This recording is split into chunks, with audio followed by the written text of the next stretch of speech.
Yuki was a powerful demon general who hated humans more than Muzan hates the sun. However, after falling in love with a beautiful priestess, he betrays the demon king and starts a new life as a human adventurer just for a chance to get her in the sheets. This story starts on a dark, lonely night outside the demon lord's castle. A party of 4 led by the hero named Yuga has just shown up to save all of humanity by defeating the demon lord. They rush in, expecting to meet a colossal beast, but it's just Yuki, yapping about how they have to beat him first. Mikana immediately shoots a fireball, but Yuki easily neutralizes it, which shocks her. Raven then charges in to attack, but after dodging, Yuga sends her flying with a kick. Seeing this, a priestess named Cecilia replenishes Yuga's powers so he unleashes the true power of Excalibur. However, Yuki easily blocks it again before knocking them all out. Instead of chopping their heads off, he heals them, but while doing so, he takes a close look at Cecilia's glistening drumsticks and realizes that she is the girl of his dreams.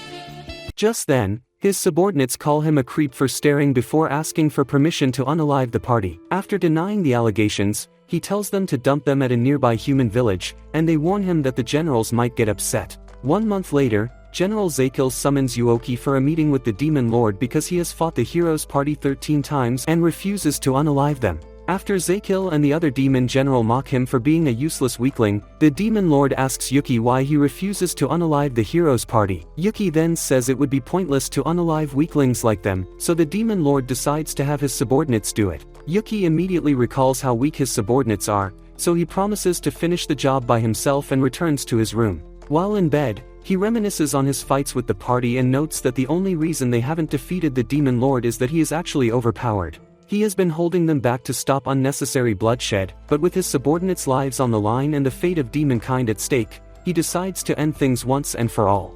Days later, Yuga returns with the girls and immediately pairs up with Raven to attack Yuki, but he easily blocks the attack and knocks them out without mercy. Mikana then unleashes her fireballs, and one actually catches Yuki by surprise, but he once again blocks it like it's nothing.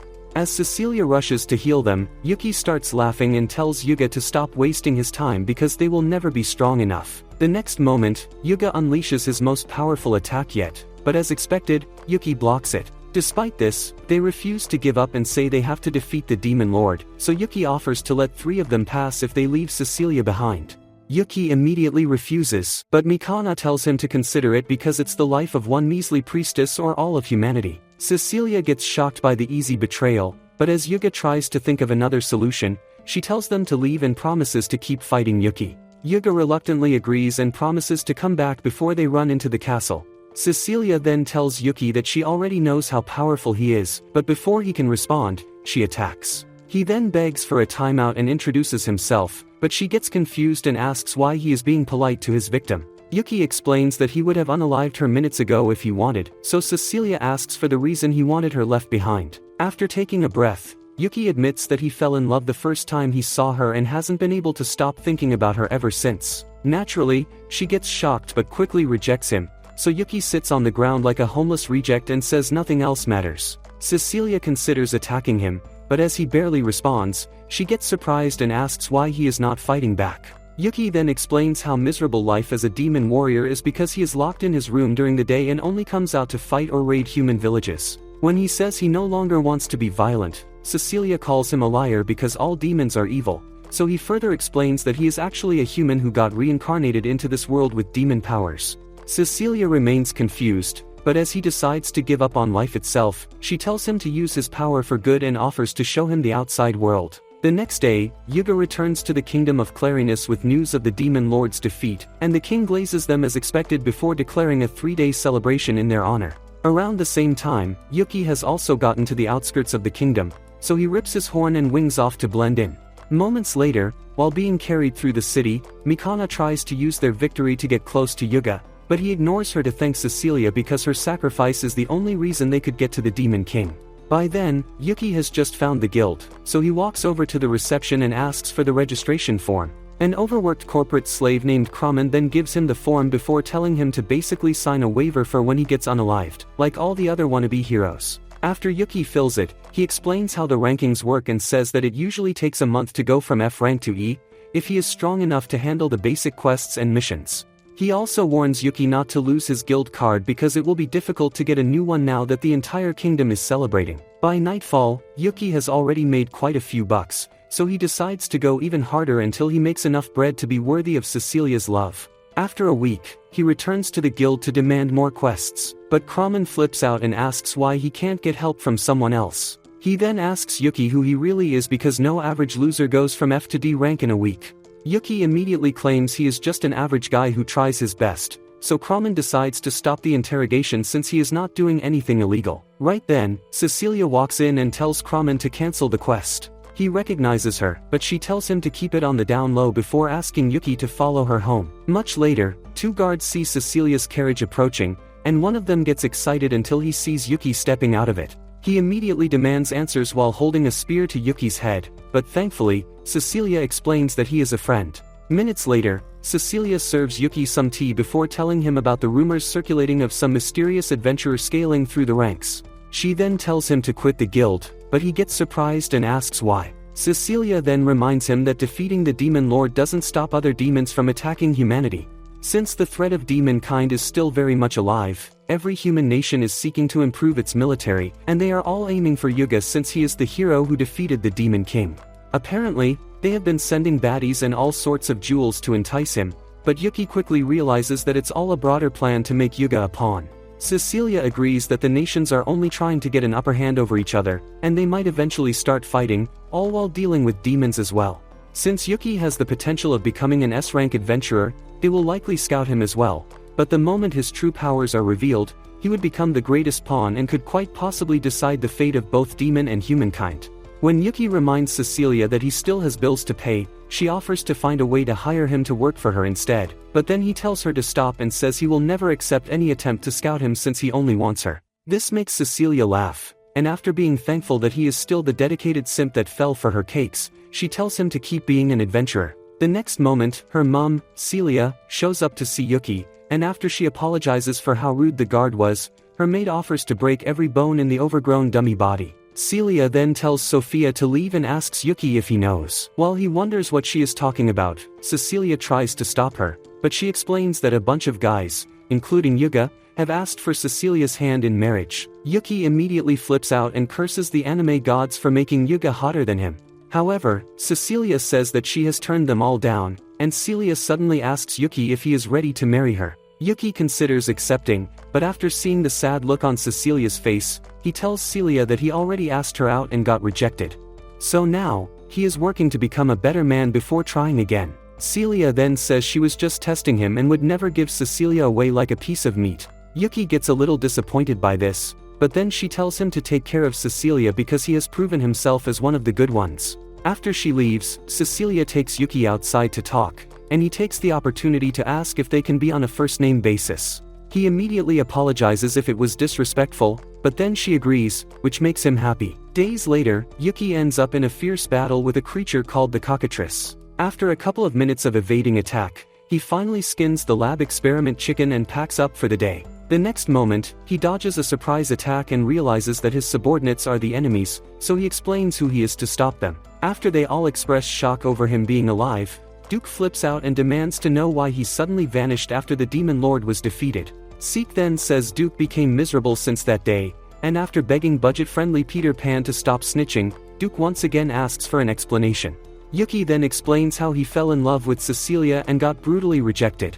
He further explains his new life as a human and tells them to do whatever they want with their time, but they all refuse and decide to stick with him. Yuki immediately reminds them that he had to lose his horns and wings to fit in with humans, but they assure him that it will be just as easy for them, so he accepts. The next day, Cecilia gets pissed at Yuki for making Happiness cut off her harpy wings. After he spends a couple of minutes begging for her forgiveness, they head to the tea house, where Cecilia asks why they look nothing like the demons she is used to. Duke explains that he is actually a Dullahan, while Seek is a pixie and Happiness is a harpy. When Yuki suddenly asks why he is suddenly such a chatterbox, Duke admits that he always kept silent in the past because he hated Yuki's guts.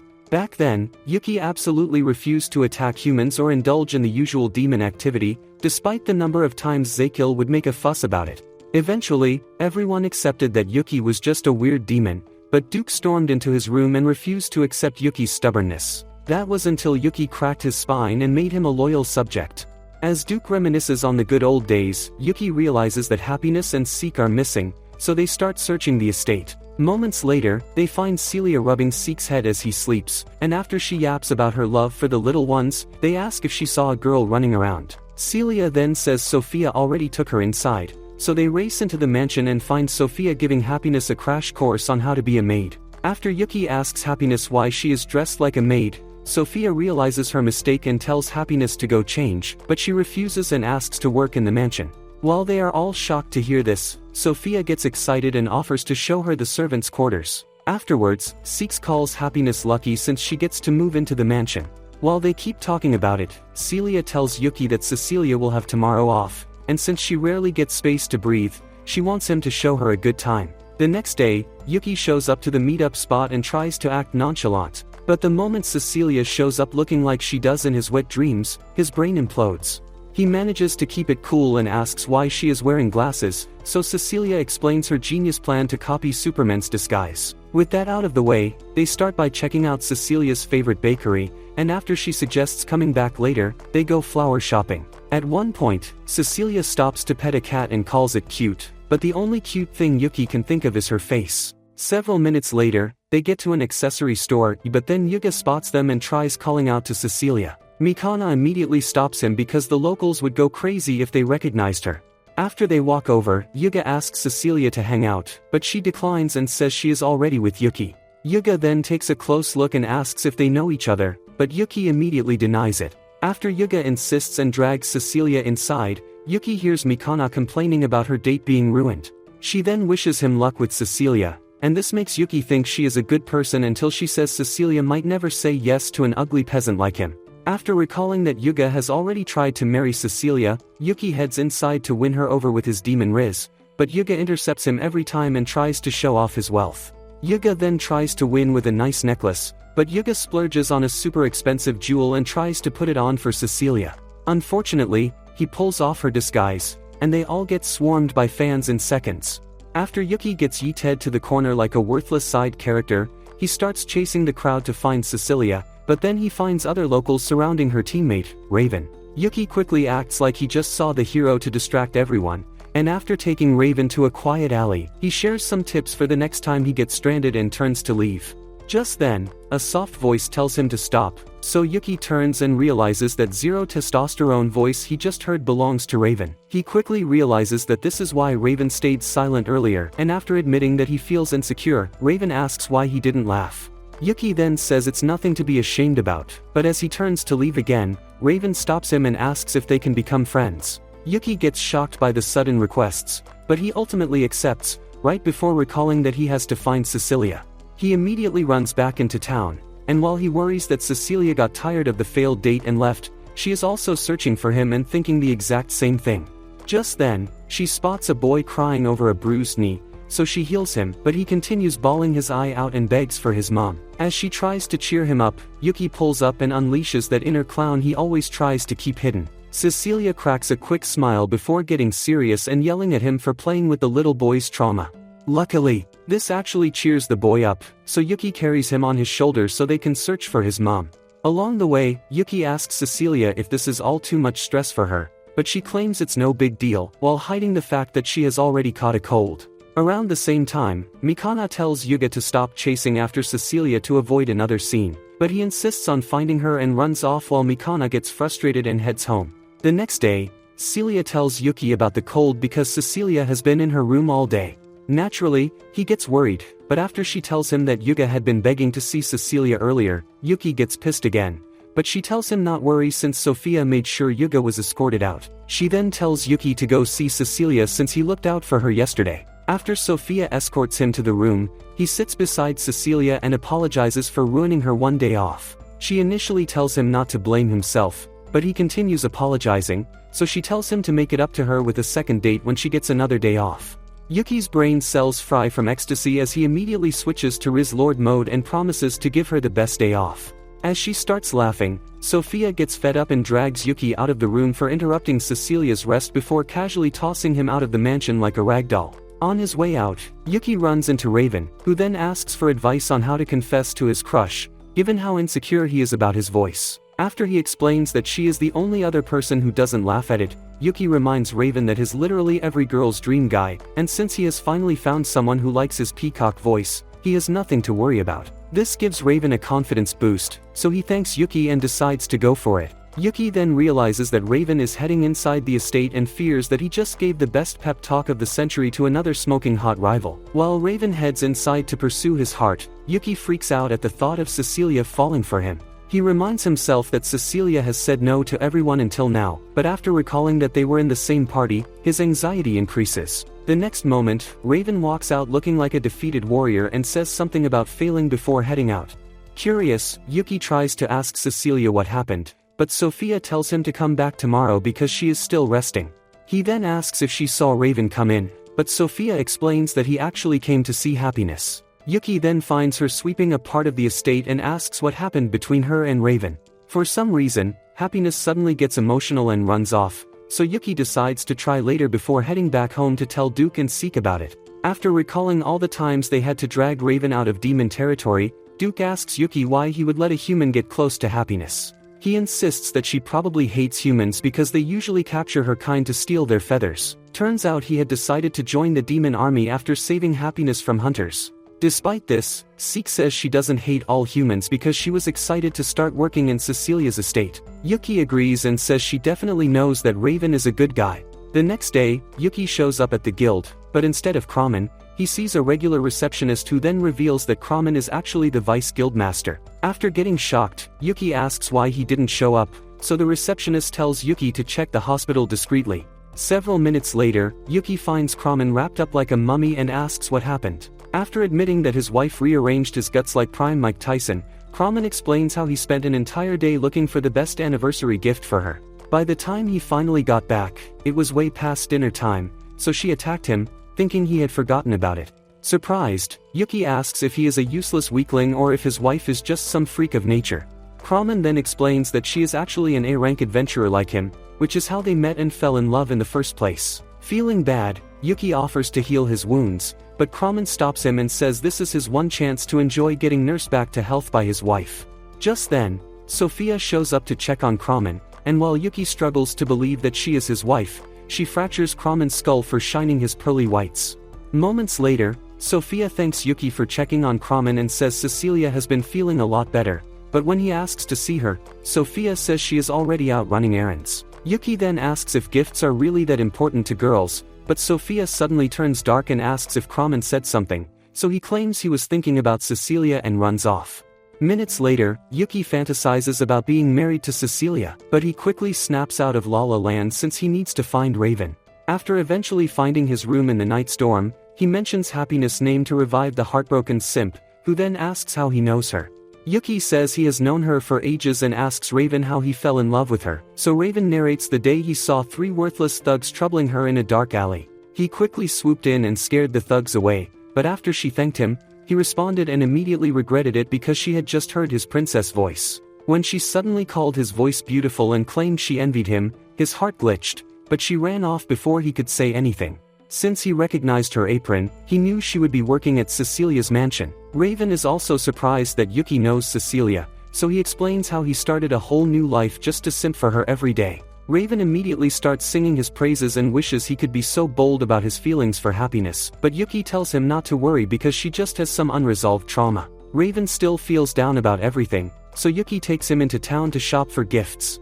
After getting something for Cecilia, he convinces Raven to get something nice for Happiness as well. However, as soon as they finish, Mikana shows up and asks what they are doing at a jewelry store. Yuki easily admits that they are shopping for love, but Mikana already knows that he has it bad for Cecilia, so she asks Raven who his special girl is. When he refuses to speak, she admits that she shouldn't have laughed when she first heard his voice. After sensing that they might get exposed, Mikana suggests going somewhere private, so they head to a restaurant, but the guys immediately stuff their faces to avoid having a conversation. Mikana catches on and claims she had intel about Cecilia, so Yuki folds and begs her to spill. She starts by asking about his progress with Cecilia, and after he explains the current situation, she tells him to stop thinking Yuga is a threat because Cecilia apparently hates his guts. Turns out he always found a way to conveniently enter the bath whenever they were using it, and their trips always took forever because the shameless playboy couldn't say no to the ladies. This makes Yuki feel a little better, so Mikana asks about Raven's girl, but Yuki immediately defends him. Mikana then admits that she is just curious to talk about love stuff, but this makes Raven realize that something else is up. After he assures her that Yuki can be trusted, she makes Yuki promise to keep his mouth shut before saying that a certain demon kept defeating them at the Demon Lord's castle. Yuki panics since she is talking about him, but he listens as she explains how they had to lie to the locals living in the village they used as a base. Since Yuga's honor as a hero was at stake, they spent weeks cooking up stories to hide the fact that they were getting manhandled by one dude. Eventually, the village ran out of supplies to feed them and started seeing through the cracks, but that was when Yuki made the offer to trade Cecilia. While Raven and Yuga hesitated, she agreed to sacrifice Cecilia because it was the only way to restore Yuga's honor. Unfortunately, this made him resentful towards her, and they can't seem to get back to the way things were after all this time. When Yuki asks if she has considered telling all this to Cecilia, Mikana says it would be pointless since she probably hates her guts as well. Yuki then tells her to think about it because it can't be worse than how she currently feels. For once, Mikana agrees with him and admits that he is not totally useless before leaving. This also gives Raven some confidence, so he decides to talk to Happiness again. However, when they get to Cecilia's estate, Duke refuses to let Raven talk to her and says he can't be trusted. Yuki tries to defend him, but Raven steps up and admits that he doesn't even know what to say to Happiness. Just then, they spot Seek talking to Happiness, and Duke suddenly shoves Raven towards her before saying his hostility was just a test. As they watch, Duke gives Happiness the gift he bought and asks if they can be friends. After taking a moment to think, she says yes, making him the happiest simp on the planet. Over a week later, Yuki wonders when he can see Cecilia again because she has been way too occupied to spend time with him. Like that isn't enough, Seek won't let him rest because Duke got recruited by Raven to join the Knights. After Seek suddenly pounces on Yuki's glizzy, Happiness shows up to tell him that Cecilia will be at home today. After getting excited to finally give Cecilia the necklace he bought, Yuki heads into town to buy other things. Along the way, an underfed witch stops him and says he will have horrible luck today, but Yuki ignores this. Moments later, he reaches the usual bakery and gets shocked to see an obnoxious steroid addict instead of the hottie who usually sells stuff to him. After leg day, Skipper shoves a box of cakes into Yuki's tiny chest. He heads out and tries to move past the trauma, only to bump into an even bigger gym bro with roid rage. Yuki manages to avoid a brutal beatdown and also dodges a random turd on the road before a little boy bumps into him. Yuki saves the boy, but after seeing his kebab on the floor, the boy starts bawling his eyes out. Yuki then buys him 2 more and thinks his bad luck streak is over, but a thief suddenly grabs his money pouch. Yuki easily uses enhancement magic to catch him, but then Yuga shows up and thinks Yuki is a thief. He immediately starts attacking and refuses to hear a word from Yuki. Eventually, Yuki tries to make a run for it, but a wall of knights stops him. Minutes later, he ends up in jail, and regrets his decision to leave home until Duke shows up. He tells Yuki not to worry because Raven is talking to Yuga about what happened. Yuki then asks Duke why he doesn't call Raven captain, so Duke says Yuki is his only captain before agreeing to call Raven captain in public. Just then, an elf knight named Irene shows up to tell Duka that Yuki's name has been cleared, so he is free to go. However, Yuga has asked to speak with him. Several minutes later, Yuki shows up at a restaurant and is surprised by the feast Yuga ordered to apologize. After Yuki stuffs his face, Yuga apologizes for everything and explains how Raven verbally assaulted him for what happened. Yuga also recalls seeing Yuki with Cecilia the other day and suddenly asks for tips on how to get close to her. Yuki quickly realizes what he is trying to do and claims he doesn't know Cecilia that well. However, Raven tells Yuga not to even bother asking him, so Yuki suggests asking Mikana instead. Yuga says he can't because Mikana hates Cecilia, but this strikes a chord, so Yuki asks if Mikana has ever said that. Yuga then tells him what happened during their quest to defeat the Demon Lord, but Yuki insists that he is to blame since he is the hero. Yuga refuses to accept the blame and says Yuki doesn't understand, but then Raven grabs his shoulder to stop him from yapping. Yuki then explains that it was his final decision to leave Cecilia behind, which makes him even more responsible than Mikana, since she just suggested the idea in the heat of the moment. Yuki further states that the pathetic avoidance makes Yuga look bad, but when he starts bawling his eyes out, Yuki apologizes for going too far. Moments later, Yuga accepts his mistake and explains how supportive Mikana has been to him even before he became a hero. He then decides to go apologize to her, and Yuki supports this until Yuga asks them both to come with him. Much later, they get to Mikana's place, but Yuki and Raven refuse to go in with him, so Yuga barges in just as Mikana tries to get changed. Despite her screams, he proceeds with the apology and begs her to continue scolding him like she usually does. Pissed, Mikana agrees to grant his wish, but she goes a step further by frying his worthless brain while Yuki sneaks off. Moments later, he starts running to Cecilia's place, and when the witch stops him again, he tells her to ken it. The next moment, he runs into the bakery chick, who then apologizes for her meathead brother and gives him a bag of fresh cakes. Yuki thanks her and runs off again, but a squad of Disney men in black suddenly surrounds him. Turns out the little boy from earlier is a trust fund brat who told his folks about Yuki's kindness. Now they want to reward him with fresh kebabs instead of some life-changing coins. After thanking them, Yuki finally makes it to Cecilia's estate and gives her everything he bought, so she offers to make tea. He gets surprised since her maids usually make it, so she explains how she spent the last few days learning how to cook. This makes him fall even harder, but after they eat, Yuga suddenly barges in and tries to apologize for being so obnoxious with her. After Mikana shatters his face with a brutal uppercut, Cecilia asks why they are all here. Mikana then apologizes for ditching her back then, but Cecilia says it doesn't matter because they did what they had to. Mikana then recalls how brutal the fight against the Demon Lord was. As soon as Yuga cut him down, she ran back and prayed that Cecilia was still alive. Thankfully, Cecilia was fine and quickly healed Mikana because she had lost all her energy during the fight. Cecilia then says she has never felt bad about what happened because Mikana ran straight back to check on her, which proved that she never had evil intentions towards her. After Cecilia also accepts Yuga and Raven's apologies, Yuki follows her outside for a walk. Along the way, she thanks him for getting close to her family and friends and helping with their relationships. Yuki brushes it off like it was nothing and finally gives her the necklace. Cecilia immediately recognizes it from the day they went out and gladly accepts it, which makes Yuki ecstatic. Days later, Seek is in a carriage with Yuki, tweaking off ecstasy because he has never been in one. Yuki, on the other hand, is pissed because he wanted to be alone with Cecilia, who then thanks them both for offering to help her on this mission. Just then, Cecilia sneezes, which worries Yuki, but she says it's just motion sickness. After Seek gives her a special potion to make the sickness go away, they arrive in a small village. Cecilia then explains how the locals were attacked by bandits a couple of days ago. Once inside, Cecilia tells the village head not to worry about Yuki and Seek, as they can both heal as well. After several minutes of healing, the village head tells Yuki how amazing Cecilia is, and after agreeing, Yuki notes that they were all lucky to survive the attack. The village head then explains how some mysterious dude attacked the bandits and saved them.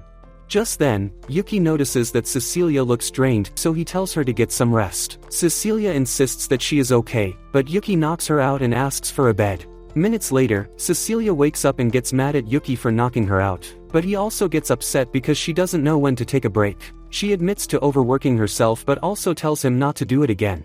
After apologizing, Yuki tells her not to worry about the locals since she already healed everyone. Just then, the village head comes in and tells them about a little girl living on the outskirts of town. Yuki asks if she also got attacked by the bandits, but the village head says she has always been sick, which is why he wants them to check on her. Minutes later, they show up at Teal's place and explain that the village head sent them. After Seek gives her a special potion that makes her feel better, Teal says this must be because of her guardian deity. They all get curious about this deity, so she explains how it protected her from the bandit attack by making her too sleepy to head into town that day. They all think she is also sick in the head until she explains how the deity also used dark lightning to save her from a pack of wolves. Moments later, they all get shocked to see that the deity is a gargoyle.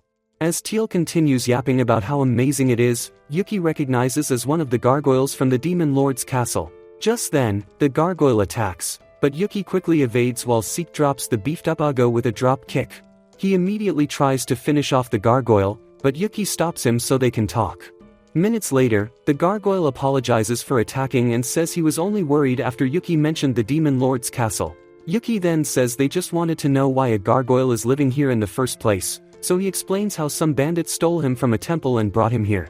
After he stopped them from attacking the locals, they all started offering prayers at the temple for him. However, only Teal consistently shows up to take care of the place, which is why he always protects her. After he assures Yuki that he has never tried to interfere with the locals or any humans, Yuki decides to leave things as they are. He then gives Seek a job to do just to get some alone time with Cecilia. While walking, she suddenly trips, so Yuki catches her, but instead of finally kissing her, he gets shy and backs away. After they both notice a smoke cloud from the village, they rush back to protect everyone from another bandit attack. Yuki also notices another smoke cloud from the temple, so he sends Seek to go take care of it. However, after several minutes of packing up the worthless bandits, Yuki realizes that Seek is not back yet. When they finally show up, Seek gets tossed like a bag of chips, so Cecilia rushes to help and asks what happened. Seek then explains how the hero, Miller, suddenly showed up and attacked the gargoyle as it was protecting Teal. Miller then calls her stupid for protecting a gargoyle, but Yuki explains that he means no harm. After Miller cuts off the gargoyle's arm and says he will cut Teal down as well, Cecilia warns that unaliving her will start a war. However, Miller gets excited and says he plans to start a war so can finally enjoy bloodshed. At this, Yuki decides to attack, but Miller absorbs it with his sword. Cecilia then explains that his sword is capable of absorbing any magic thrown at it. As Miller starts bragging about his powers, Yuki decides to use even stronger magic, but he continues absorbing them. Seeing this, the gargoyle warns that Yuki will soon run out of magic. However, Yuki continues attacking until a powerful lightning skill cracks the swords. Miller finally starts to panic, so Yuki unleashes an even stronger attack that shatters the sword. He then knocks the obnoxious criminal out and calls him stupid for underestimating him. However, Miller suddenly shoots a magic arrow at the gargoyle, but Teal jumps in to protect him. Miller then uses the same skill to create a distraction so Yuki won't see him escape. However, after he slips away, Yuki loses it and reveals his true demonic form before taking off to find Miller. Seconds later, Miller spots him and gets excited to fight a demon until Yuki shoves his face into the dirt. Miller still tries to talk back, so Yuki kicks the bozo across half the forest. Before Miller can react, Yuki shatters his insides and takes off, but as he contemplates ending Miller forever, the blood-hungry lunatic asks Yuki if it feels good to take a life. Yuki then recalls how Cecilia reacted to his true form and realizes that he has gone too far, so he dumps Miller into the river. Minutes later, he returns to Teal's place, where Cecilia has been waiting to see him. After telling him that the others are resting, she notices the blood gushing out of his head. Cecilia then heals him and welcomes him back. The next day, Teal asks to follow them back to Minerva because she has to heal the gargoyle, but monsters are not allowed in the city. To help with this, Yuki changes the gargoyle's appearance. Much later, they return home, and Teal starts working in Cecilia's mansion, but Celia refuses to accept the statue because it looks even uglier than Yuki. Days later, Teal shows up at Yuki's place to clean the gargoyle, but it gets worried and says she doesn't have to come every single day. When she asks about Yuki, he reminds her that the king summoned him to the castle. By then, Yuki and Cecilia are already on their knees in front of King Clarinus, who then says he summoned them because of what happened with Miller. Yuki expects this to be some sort of punishment, but Clarinus says he actually wants to reward them for protecting the village and getting rid of Miller. Cecilia immediately says she doesn't want anything, so he asks Yuki instead. Yuki then says the king can't possibly grant what he truly desires. Feeling challenged, Clarinus offers Yuki his own harem and the throne as well, but Yuki rejects both. Clarinus then asks what else he could possibly want, and Yuki proudly says he only wants Cecilia's love, before realizing his mistake. Thankfully, Clarinus finds this funny and admits that he can't grant that wish. Later on, at Cecilia's mansion, Yuki apologizes for being so shameless, but Cecilia doesn't want to hear another word as she never expected him to be so stupid. Celia supports her, saying that Yuki went too far this time, but when she bans him from seeing Cecilia for a month, Cecilia says the punishment might be a little too drastic. Celia then asks if she can't stay that long without him, but Cecilia struggles to admit what she really feels, so Celia decides to reduce the ban to half a month. With that, Happiness drags Yuki out, but along the way, she stops to show him Seek, who has been upset ever since they returned from the village. After Yuki realizes that he must still feel bad about being too weak to stop Miller, Happiness drags him all the way back home. Once there, Yuki decides to name the gargoyle Gar, but Teal completely ignores this to call him the guardian deity. Happiness then decides to take her back home because she still needs to recover. Much later, Yuki starts grumbling about having to stay away from Cecilia, so Gar suggests doing as much work as he can to prove his worth to her. Yuki immediately runs down to the guild and begs Kramen to give him any available jobs so he can become worthy of Cecilia's love. 2 weeks later, Celia sees Cecilia pouring 2 cups of tea and asks if she is that excited to see Yuki, but she denies it. On the other hand, Yuki just got back from another night shift, and when Gar asks why he is still so energetic, Yuki reminds him that he will soon be able to see Cecilia again. Just then, Gar says he needs to show Yuki something and reverts to his original form. Yuki immediately gets worried because he is literally falling apart, so Gar explains that the cut from Miller has been getting worse. He probably has a few days left, and since Teal greatly depends on him, he asks Yuki to take care of her. Yuki gets confused since Teal should already be fine, but Gar explains that she is actually getting worse because she hasn't gotten enough rest to fully recover. Yuki agrees to watch her, but he also promises to heal Gar because they have all grown fond of his company. After leaving, he meets up with Duke, who then says that Gar can easily recover by taking something called magicite.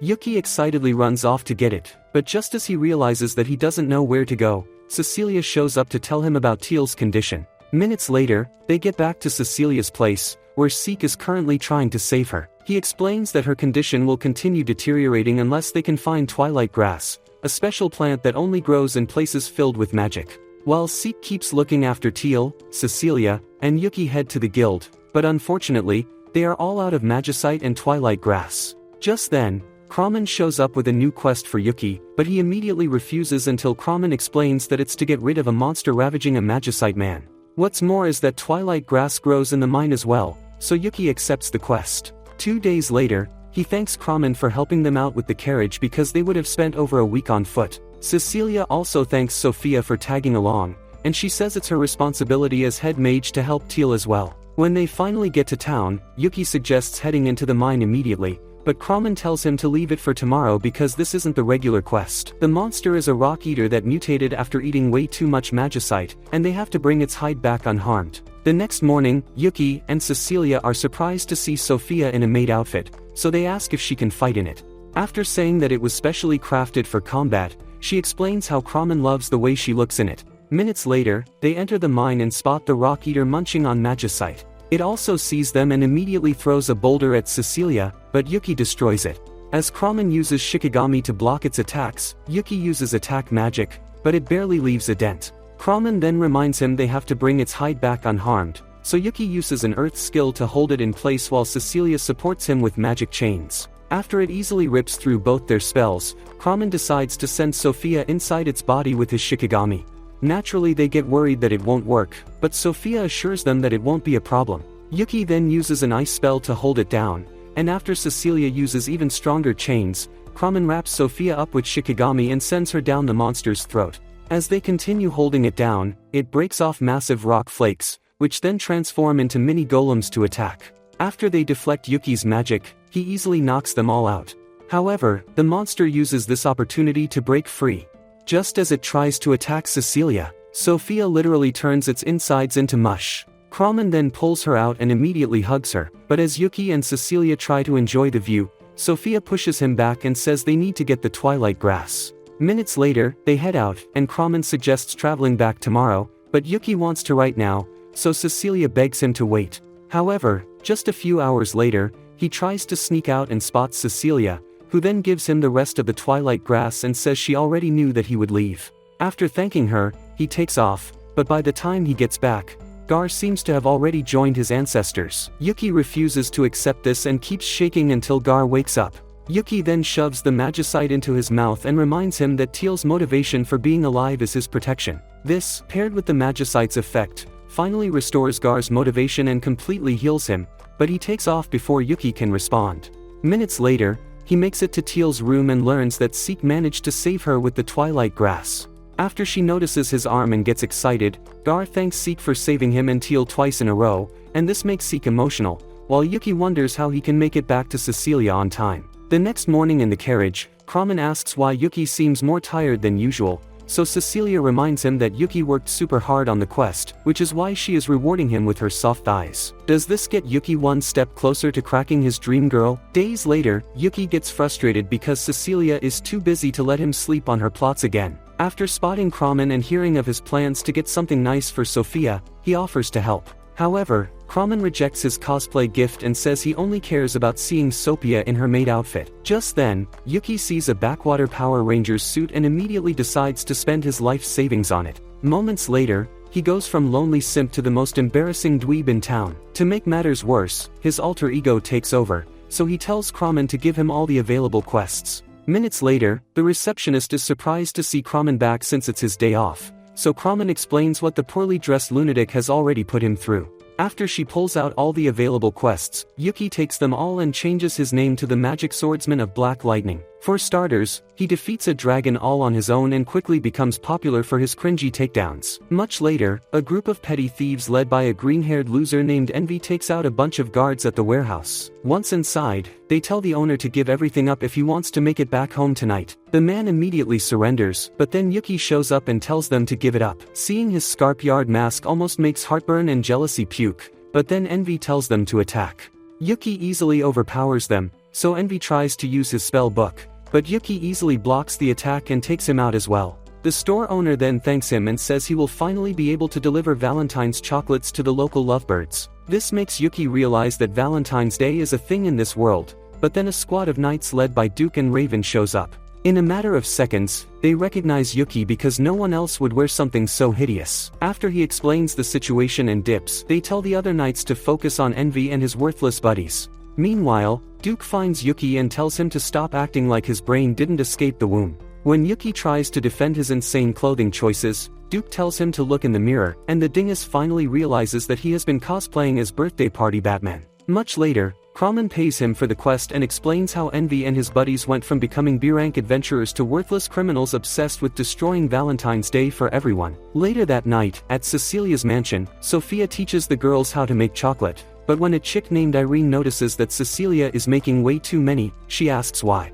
Cecilia then says she has to give all the orphans and everyone that has ever helped her, but Irene says she has missed the point because Valentine's are for her special man. The next day, Yuki wakes up with excitement to get his chocolates from Cecilia, but Teal shows up first with chocolates for Gar. Minutes later, at the guild, Kramen reveals the heavenly chocolates Sophia made him and tells Yuki to scream because he won't be getting any. After running around town and seeing that he is the only miserable loner, he heads to Cecilia's mansion hoping to get something, but Celia says she already left, while Seek shows off the chocolates he got.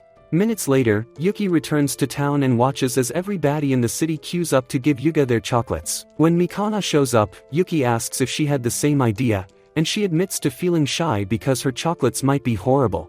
Just then, Yuga shows up and says he wanted to eat hers first. Mikana then warns him that it might taste horrible and pulls out something worse than Sukuna's cursed finger. However, after eating it, Yuga claims it tastes really good. All of a sudden, they hear screams and see a huge golem sucking up all the chocolates in the city. Turns out, Envy wasn't playing about wrecking Valentine's, and when Yuga tries to stop them, he makes the golem attack. Thankfully, Yuga and Mikana survive, so Yuki heads to the roof to talk them out of ruining the day for everyone.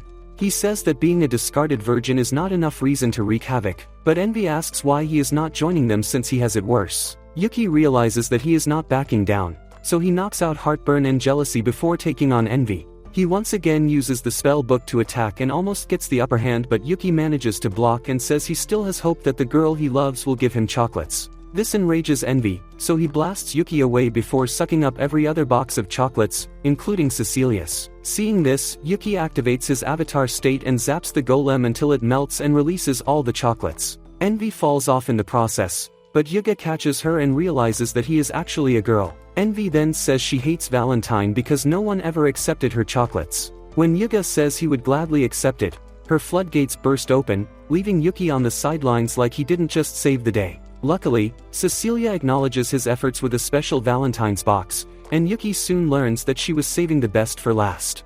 Several days later, Kramen gives Yuki a new quest to investigate an incident at a nearby port town. As he explains the details, Yuki drifts into Delulu land and imagines taking Cecilia out to the beach. However, after accepting the quest and heading over to her place, he gets heartbroken because she has to stay home for the next few days for other important matters. The next day, Happiness meets him sulking in front of the carriage, and after he explains what happened, she calls him dumb for not checking Cecilia's schedule first. He then notices some feathers behind her and asks what they are, so she reminds him that she is a harpy. Raven also shows up for the quest and gets surprised to see Happiness there because he can't think straight when she is around.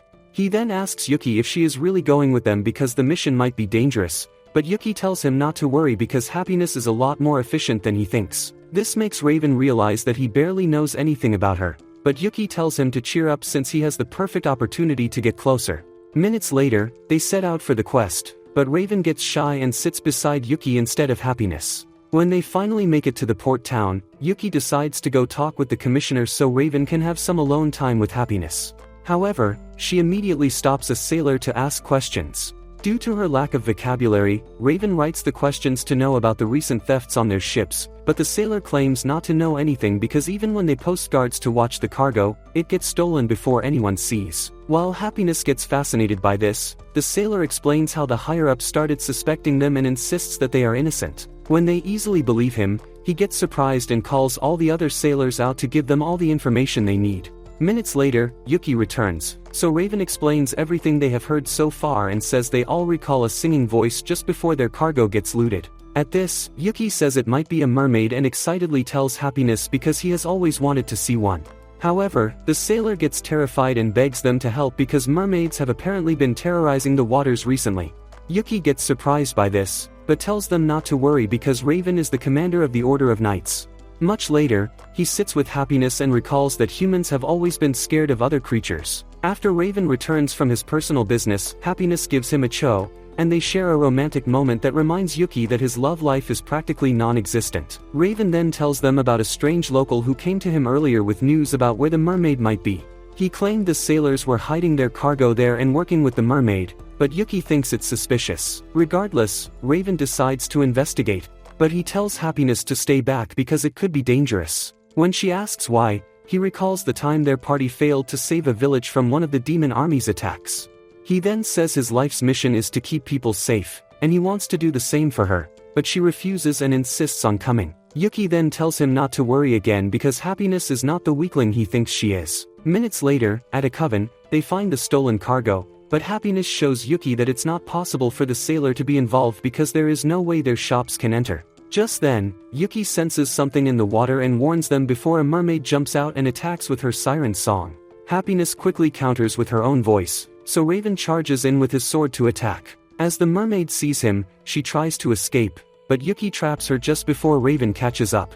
After she accepts defeat and begs them to save her friend, Raven tells her to save it for her ancestor because he is about to send her to them. Happiness then jumps in to protect the girl and tells Raven to hear her out. He refuses until Yuki explains that they need to hear from all sides involved before knowing who the bad guy is. Happiness finally lowers his sword, and Happiness falls to her knees as she recalls the time a human threatened her life. After Yuki commends her for being strong, he senses the awkward tension and tries to break the ice by introducing them to the mermaid. Sheik also introduces herself, and when he asks why she attacked, she claims that she had no choice because a suspicious man kidnapped her friend and has been making her steal from the sailors ever since. Raven refuses to believe this and tells Yuki not to trust her, but then Happiness takes his hand and asks him to trust her judgment. He then decides to hear Sheik out, and after taking a closer look at the crates, they realize that the real culprits intentionally leak information about the thefts and lure their victims here so they can pull a much bigger heist or silence anyone looking for answers. Since their original plan was for Sheik to knock them out, Raven suggests waiting for a bit because the criminals will be here soon. Minutes later, Raven walks up to them, and they immediately act like they were coming to check on him, but he grabs his sword and tells them to drop the act. They also pull their weapons to attack, but Raven casually drops them like a stack of dominoes. As he continues aura farming, Happiness pushes Yuki aside to share the spotlight with Raven. After capturing all of them, Raven demands to know where their hideout is before they all head there to find Sheik's friend. After spotting a shaking box, they cut it open and watch in shock as Minami spreads her fish lips. Happiness quickly covers it and helps her out before they head back to the coven, where the girls reunite. To thank them for the help, Sheik and Minami sing a gratitude song, and Happiness also joins in. After the song, Raven apologizes to Sheik for not trusting her earlier and responds with a kiss to the cheek before swimming away. This makes Happiness jealous, so she blasts Yuki away and kisses Raven on the lips, which leaves him in shock while Yuki wonders why he is so unlucky. Several days later, Yuki thanks Teal for coming over to give him a message from Cecilia. After she says it was no problem with a weirdly calm expression, Yuki leaves and wonders when she became so polite. Meanwhile, she just dropped the act to prove to Gar that she can keep her psychotic obsession with him under control when people are around. Much later, Yuki tells Cecilia all about it, and after laughing, she says Teal must really love Gar to be taking care of him so frequently. This makes Yuki realize that he is still in the friend zone while everyone else is actually having fun, so he heads to a pub later to ask Duke for advice. He explains that just before leaving, he used an invisibility skill to see what Cecilia was up to, and it turns out that she has been seriously training with Seek. He then complains about still not knowing enough about her, but all Duke hears is that he is becoming a shameless stalker. Yuki then assures him that he just needs help to escape the friend zone, but then Duke calls him a coward and says it's his fault that Cecilia hasn't taken him seriously. After taking a moment to think, Yuki thanks him for the verbal assault, but he still needs advice. Duke then tells him to first stop his excessive stalking, but Mikana hears this and also gets disgusted by Yuki. After Duke leaves her to deal with Yuki, she also calls Raven to help out. The next moment, he pulls out his notebook because he can't use his real voice around Mikana. She realizes and apologizes for laughing the last time, but Raven hasn't healed from her insults, so she decides to focus on Yuki's problem. For starters, she admits that their party would never have existed if not for Cecilia. This is because when they first started, Yuga's fans never let them complete a quest, and she always ended up in a fight when she tried to stop them. Cecilia, on the other hand, would always calm everyone down so they could finish the mission without any problems. Curious, Yuki asks if they ever contributed to the other missions, and they both admit that Cecilia usually did most of the work. Even the ordained hero Yuga was getting into trouble more times than they could count, but Cecilia always found a way to fix things. With that, Yuki reminds them that he asked for love advice, not a history lesson. Mikana then recalls that they had a nickname for Cecilia back then, but before she can say it, Cecilia shows up with a scary look on her face and takes Mikana away. Seeing this, Raven says he can't talk about her nickname anymore, but Yuki tells him not to bother since he also saw what just happened to Mikana. However, Raven then takes him to the orphanage Cecilia usually visits, and the little boys and girls immediately swarm Raven, calling him the cold-blooded swordsman. As Yuki wonders why they call him that, they start asking for the Holy Mother, making Yuki realize that this is Cecilia's nickname. After Raven feeds them and spends some time playing with them, they both head out, and he explains that his refusal to speak in public made people think he was some cold-blooded samurai. Yuga and Mikana also got their nicknames in a similar fashion, but Cecilia's nickname is special because she has the same effect on people everywhere she goes. When Yuki asks why she hates being called that, Raven tells him to find out for himself by getting close to her. Yuki then wonders how, and when Raven drops the idea of going on a quest together, his brain sparks up as he realizes that it's the perfect opportunity to show Cecilia how dependable he can be. Days later, by a water fountain, Mikana shows up and tells Yuki that she is also going on the quest with him and Cecilia. She also knows that this is his plan to get close to her, so she asks for the details. Yuki then explains how they have to get rid of a bunch of undead soldiers using a mansion as their den. His plan is for Cecilia to be terrified until he swoops in and defeats the undead as her knight in thrift store clothes. He expects Mikana to applaud him, but she calls him a slow-brained fool because Cecilia is a priestess who obviously specializes in cases like this. She will obviously do a better job than him, but since this is his plan, she still agrees to help.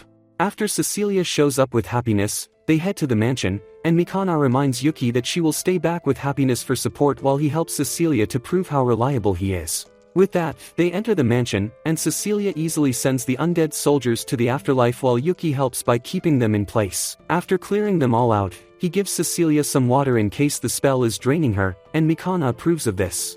They then enter the throne room to face the final boss, and after Cecilia says that he is just a little smarter than the others, Yuki takes this as his chance to show off. After promising the undead king a smooth ride to the underworld, he uses super speed to dodge his attack and kicks his crown away. However, when the king runs after it like a little boy who just lost his first Lego set, the girls express disappointment in Yuki for being so brutal. He gets confused by this, but the kind attacks again, so Yuki kicks his sword away, expecting a better reaction. Once again, the king drops to his knees and becomes depressed as he has never felt so insulted before.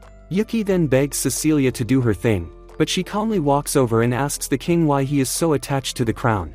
While Yuki recalls the night he really fell for Cecilia, the undead king says that although he can't remember why, the crown has always been important to him, so Cecilia decides to send him to heaven along with the crown because he was probably a king long ago. However, the spell weakens her. So Yuki sends Happiness and Mikana to sweep the rest of the mansion for any other undead while he offers Cecilia his shoulder to lean on. After she still falls, he carries her Prince Charming style and promises to move quickly so the others won't see. Minutes later, Mikana and Happiness show up at the carriage and wonder why they can't look each other in the eye.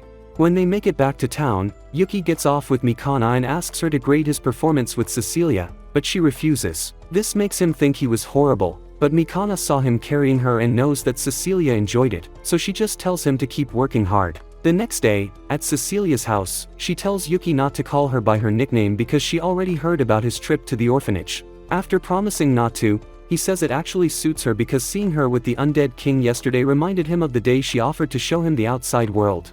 At this, Cecilia decides to tell him how the nickname started. Turns out, Yuga just decided to start calling her mommy because she was doing most of the work for their party, and it became a whole thing because he kept saying it around people whenever they had a mission.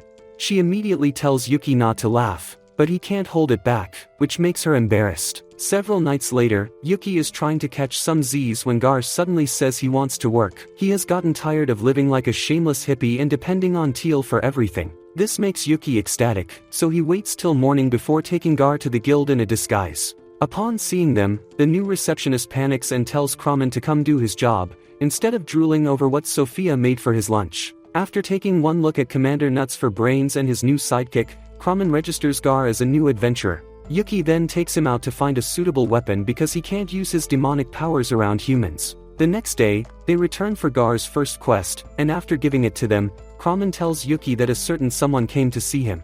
She is waiting behind the guild, so Yuki heads out and gets shocked when he sees Cecilia.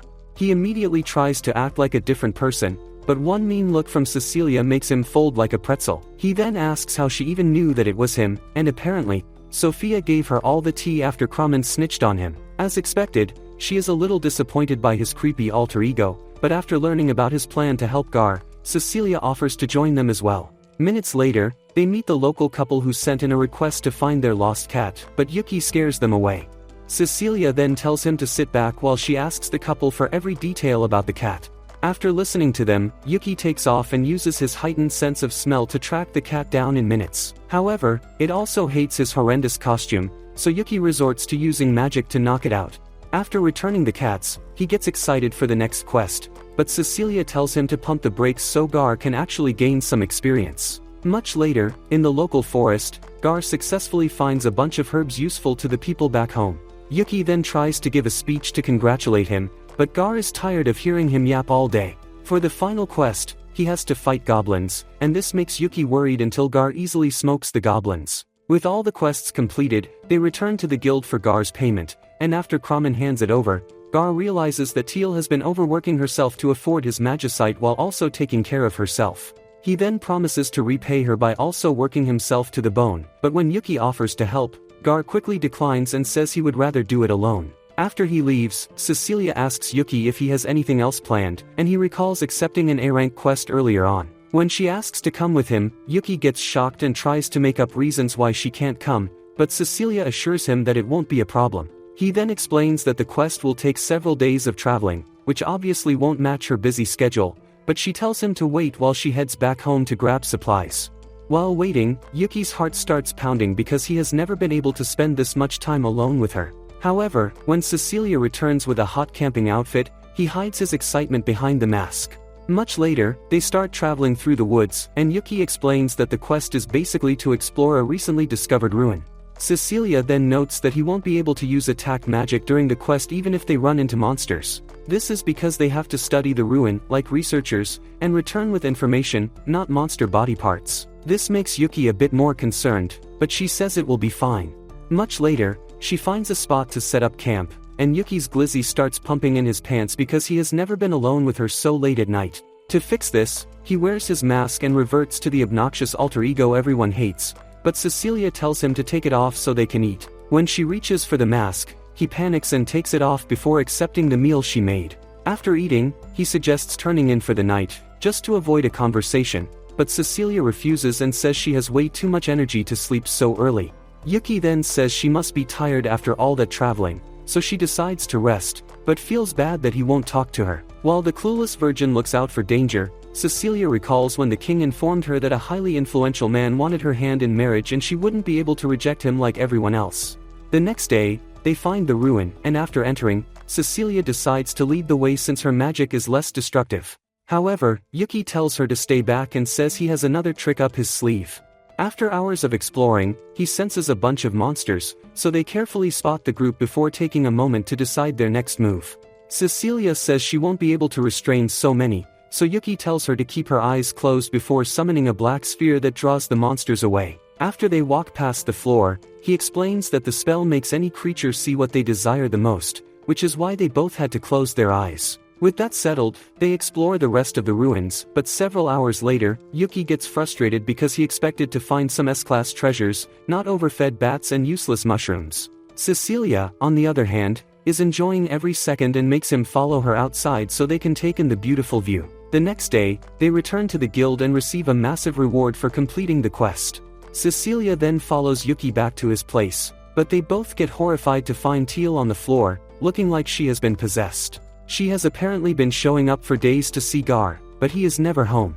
Just then, Gar returns, and her face immediately brightens up.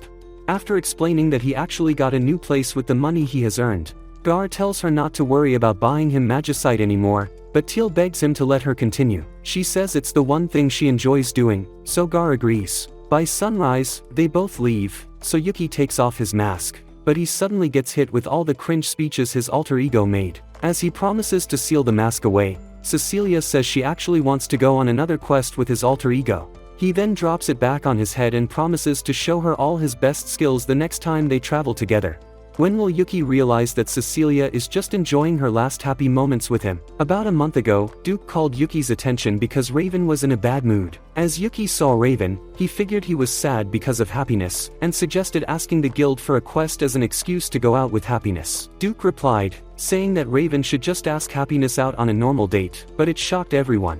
A few days pass, and the team assembles with Happiness and the girls for a fake date. On the way, Raven tries to get Happiness to accept going out on a proper date with him, but the chick doesn't like the first options he picks. Later on, Yuki and Duke set them up at a love park so they can spend time together, but everything is ruined when the knights show up and mistakenly overhear Raven's voice. The vice captain thinks he is dreaming, because it's the first time he's hearing Raven speak, but since it sounds feminine, he and his goons start mocking him. This makes Raven feel shy, especially since Happiness is with him, so he runs off in shame.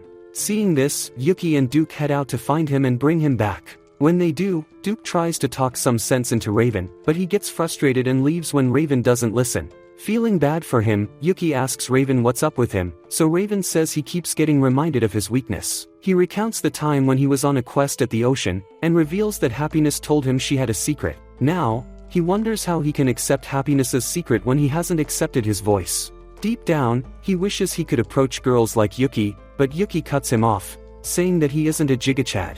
He proves this by revealing that he was alone with Cecilia for a night, and he was too shy, so he used a mask. He then proceeds to give Raven some of the David Goggins motivational speech. With that, Raven starts feeling better, so he summons the courage to meet the girls and apologize for leaving like that.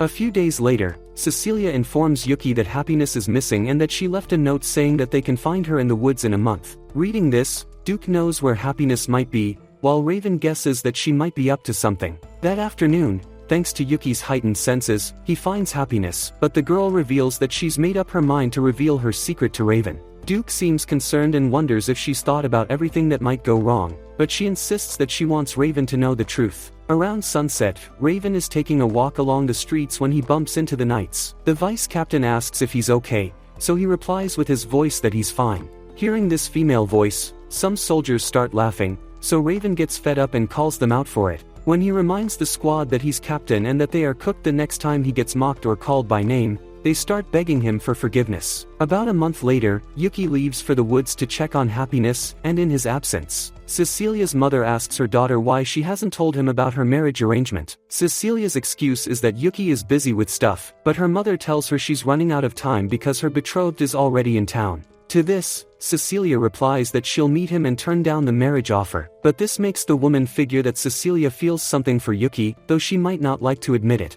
A bit later, Yuki finds Raven in a mood, so he follows him to a private spot to find out what's up. Getting there, Raven draws his sword at Yuki, saying he wants to unalive him. Yuki figures this means that Raven didn't accept Happiness's secret, but when Raven attacks him, he counters and tells the dude to explain what happened. Raven says there's nothing to discuss because he wants to punish Yuki for hurting Happiness. Hearing this shocks Yuki, so he tells Raven to stop attacking him, but when Raven doesn't listen, he assumes his demon form and gives Raven a beating.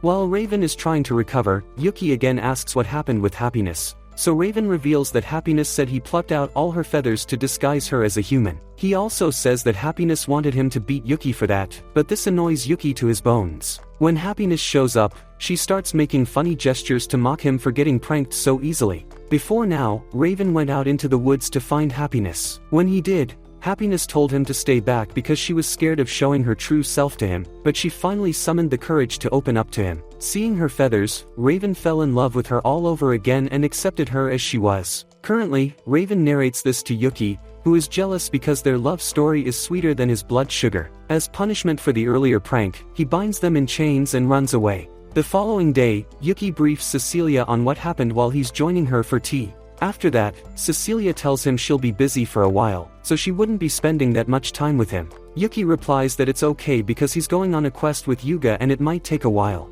Just then, Raven and Happiness barge into the room looking for Yuki, so the dude abandons Cecilia and runs for his life. Days later, Yuki drags Yuga away from a crowd of crazed fangirls begging for his attention. After their carriage takes off, Yuki asks why he can't complete a mission without causing a stampede. Meanwhile, Sylvia and Happiness have just helped Cecilia choose an amazing dress from some special occasion. As she starts complaining about the jewels being a bit too much, one of the maids tells her that Mikana just showed up to talk. Moments later, Mikana is surprised to see Cecilia all dressed up and asks what the special occasion is, so Cecilia tells her about the suitor King Clarinus asked her to meet. Shocked, Mikana asks if she wants to accept his proposal, but Cecilia says she just wants to meet the guy. She further explains that he is from a neighboring country's hero party, which is why the king insisted that she speak with him. Days later, Soleil shows up for their meeting and immediately starts putting in work by glazing Cecilia for defeating the Demon King. As always, she tells him to thank Yuga and everyone else in their party,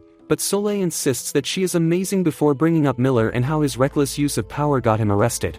He further says that it makes no sense for each nation to have its own hero party instead of coming together to protect all of mankind. After commending King Clarinus for being the only one who cares about peace, Soleil explains how their marriage will usher in a period of peace between their nations. With that, he proposes to Cecilia, and while she thinks of a response, Yuka and Yuga show up at a local mine to stop the dangerous threat, but it's just a bunch of cute slimes. The workers then explain that they couldn't harm such beautiful creatures, but they also cannot get any work done with them around, which is why they asked for help. Back in the city, Cecilia has just told Soleil that she can't possibly accept his proposal because it's all too soon. He takes the rejection with a smile and admits that he basically has no riz before asking if she can help him learn more about the county. This surprises Cecilia, so he further explains how important it is to learn about other countries so the threat of war can be stopped forever. This makes Cecilia realize that he is a pretty chill dude, so she gladly agrees to help him learn as much as he wants. Later that night, Yuki and Yuga are still thinking of a way to deal with the slimes. Then, Yuga asks Yuki for advice about Cecilia's arranged marriage, but Yuki is shocked because he has never heard about it.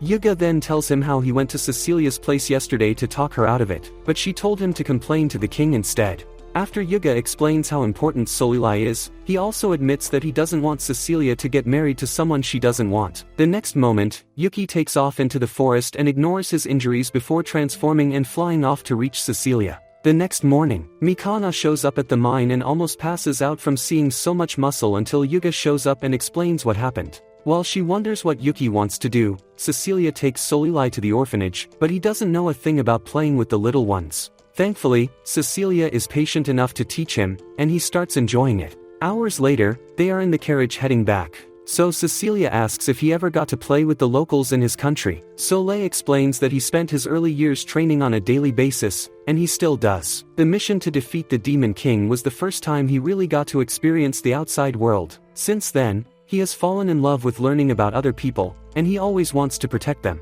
This makes Cecilia think of Yuki, so she explains how she always asks for his help. Soleil thinks she just sees him as a role model, so he admits that he also looks up to someone. Moments later, she drops him off and offers to take him on another tour if he wants. However, after getting back home that night, Cecilia wonders why she couldn't just reject him like everyone else. While looking through her things, she sees the necklace Yuki bought her and wonders if he still feels the same way about her after meeting so many new people. Meanwhile, Yuki has just returned to the city, but a sudden blast knocks him out of the sky. As he pulls him together, some masked creep starts attacking and says he is the beast of blue fire before demanding to know why a demon is entering the city. Yuki manages to block his attack, but then he realizes that he doesn't know what to say to Cecilia since she never told him about the Soleil. To make matters worse, some guards show up and join the blue flame creep to attack, so Yuki flies into the forest. As he wonders what to do next, one of Kraman's Shikigami delivers a wanted poster for his alter ego. Cecilia sees this as well and wonders what on earth is going on. The next day, Raven and Duke instruct a group of knights to tighten security in case the demon returns. Then, they open the gate so Yuki quietly enters, but they all spot him, including Cecilia. When Soleil stops her and says he might be dangerous, Cecilia assures him that Yuki is a good guy and runs up to heal his injuries. After she heals him, Soleil asks who he is, so Yuki introduces himself as a regular adventurer who just got lucky to know Cecilia. This makes Soleil drop his guard, so he introduces himself as Cecilia's fiancé. She immediately tries to explain herself, but Yuki wishes her luck with the marriage and walks away. The next moment, Raven and Duke sees him and tell him to cooperate so they can figure out why there is a wanted poster out for him. Will Cecilia actually dump Yuki for some shut-in prince? Comment next part to find out, and don't forget to leave a like and subscribe if you enjoyed this video.